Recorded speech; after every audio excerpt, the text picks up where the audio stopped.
তিনি ছুটির অবকাশ কাটাবার জন্য ওই নির্জন কুঠিটাকে বেছে নিয়েছিলেন কয়েকদিন শান্তিতে কাটাবেন বলে। কিন্তু পরদিন সকালে দেখা গেল লোকটির মৃতদেহ পড়ে আছে কুঠির দালানে। প্রথম প্রথম ব্যাপারটা নিয়ে তেমন কেউ মাথা ঘামায়নি, তবে যারা তার মৃতদেহ দেখেছিল তাদের মধ্যে কিছু সন্দেহ দানা পাকিয়েছিল। কারণ মৃত্যুর পরেও লোকটির চোখে মুখে একটা অস্বাভাবিক ভয় লেগেছিল, আর চোখ দুটো ঠেলে বেরিয়ে এসেছিল।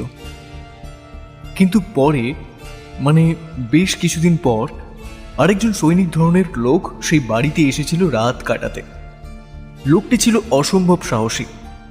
সেই লোকটি প্রাণে মরেনি ঠিকই, কিন্তু তার মুখ থেকে রাত্রির অভিজ্ঞতা যা শোনা যায় তা ছিল রীতিমতো ভয়াবহ। খাওয়া দাওয়া সেরেই রাত্রে সবে সে শুতে গিয়েছিল, এমন সময় সে হঠাৎ দেখতে পেল ছাই রঙের দাড়িওয়ালা চেহারার বিশাল এক বুড়ো হাতে পায়ে শেকল লাগানো অবস্থায় ঘুমন্ত সৈনিকের সামনে এসে দাঁড়িয়েছে। তার মুখ থেকে কেমন এক ধরনের গো গো আওয়াজ বেরোচ্ছিল।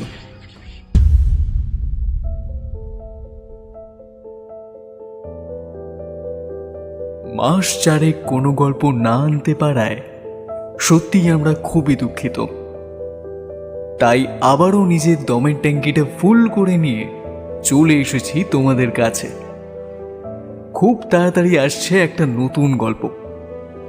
আসছে এথেন্সের শেকল বাঁধা ভূত, অনলি অন শব্দমালা অফিসিয়াল। শুনতে ভুলো না যেন।